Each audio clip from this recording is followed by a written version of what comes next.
Maayong buntag sa tanan. Ah, may yun ang buntag kung kita makasimba kay makadawat kita sa lawas ug dugo ni Ginoong Hesukristo. Ang atong unang pagbasa mga igsoon nagahisgot kini nga ang tanang butang nini nga kalibutan may tukmang panahon nga gitakda sa Dios. Nagaingon diya sa Ecclesiastes kapitulo 3 bersikulo 1 nga nagingon, ang tanan mahitabo dinhi sa kalibutan, mahitabo sa panahon nga gitakda sa Dios alang niini. Ang tanan mga butang nga mahitabo dinhi sa kalibutan mga igsoon nakatakda na daan. Nagaingon pagid siya diri nga may panahon sa kagul-anan, may panahon sa kalipay.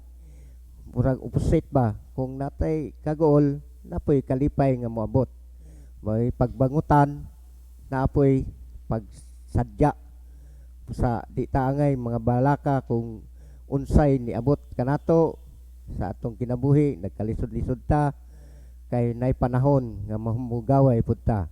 Kay mo may gingon sa pulong sa Dios nga ang tanan nga na mahitabo nini nga kalibutan nakatakda ng daan. Kung kita nakatakda kung kano sa ta mo pauli sa Ginoo, nakatakda na ginadaan, nakasulat na. Kusa ang ato na lang mga lagad ta sa Ginoo sa tibuok natong kinabuhi. Kay kung kita mga lagad moabot man ang mga problema nga dagkong mga problema pero dali ra nga to masulbad kay naaman ang Ginoo motabang kanato sa tanan natong mga buhaton. Ang atong ebanghelyo mga igsoon naghisgot kini sa pagpahayag ni Pedro nga kang mahitungod kang Hesus. Atong basahon sa Lucas kapitulo 9:18 nagingon diri.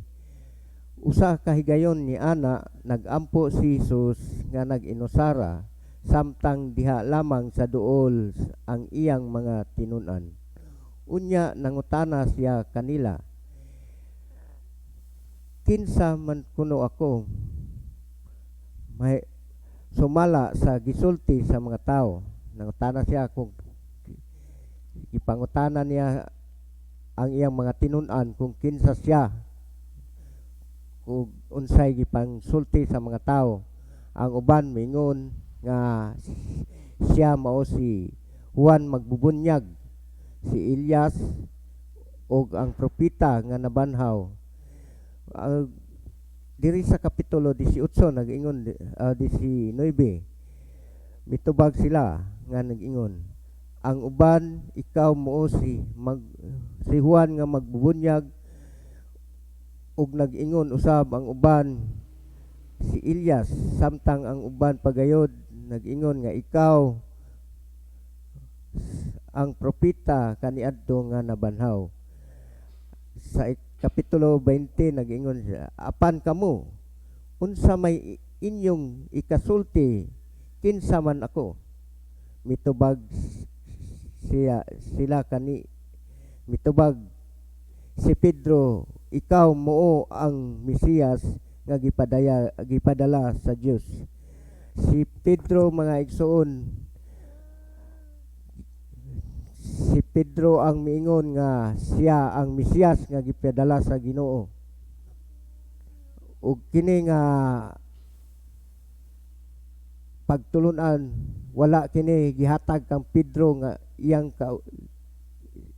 kaugalingon lang nga iabot sa iya.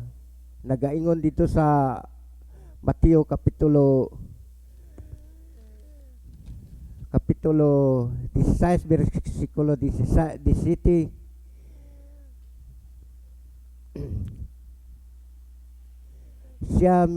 si Hesus giignan niya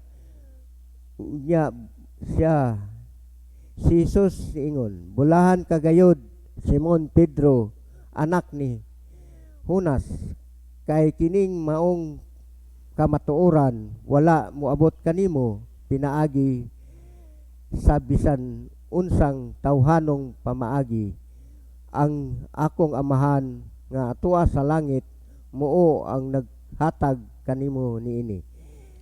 Dili kinaugalingon ni Pedro ang pagtubag nga si Hesus mao ang Mesiyas, kundili ipadayag sa amahan pinaagi sa Espiritu Santo.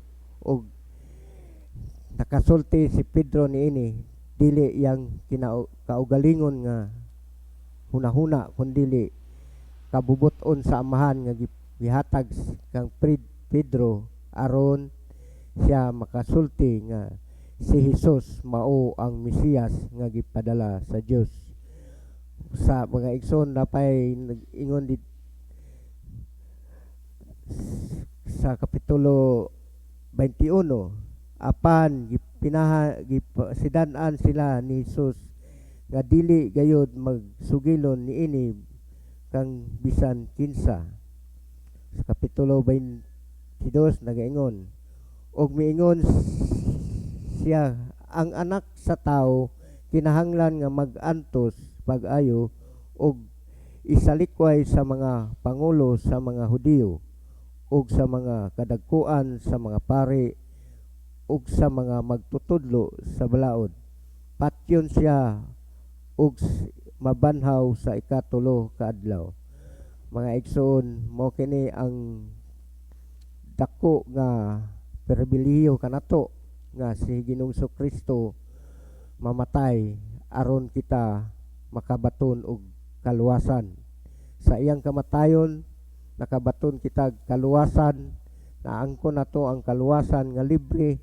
Busa angay lang kita nga mag-alagad sa Ginoo sa tibok natong kinabuhi, kay bisan pag atong kinabuhi dili gyud igo ikabayad sa gibuhat ni Ginoong Kristo didto sa cross. Ang iyang pagpakamatay alang kanato. Busa mga igsoon, ihangyo kamo nga mga lagad kita sa Ginoo, kay bisan pag tibuok natong kinabuhi di ita makabayad sa gihimo ni Ginoong Kristo sa pagluwas kanato sa atong mga sala. Busa magkinulsol ta sa atong mga sala, biyaan nato atong mga sala ug mosunod ta kang Ginoong Kristo, kay diha kaniya lamang adunay kamatuoran ug kinabuhi nga walay katapusan. Mga igsoon, hinaot unta nga maay nakuha nato nga gamay, bisan gamay na lang nga pagtulon-an nini nga ebanghelyo. Si Ginoong Kristo nagpakamatay tungod kanato, og dili kita maghusga sa atong isig katawo, kay kita tanan gipakamatyan ni Ginoong Kristo og kita giluwas niya sa tanan natong mga sala.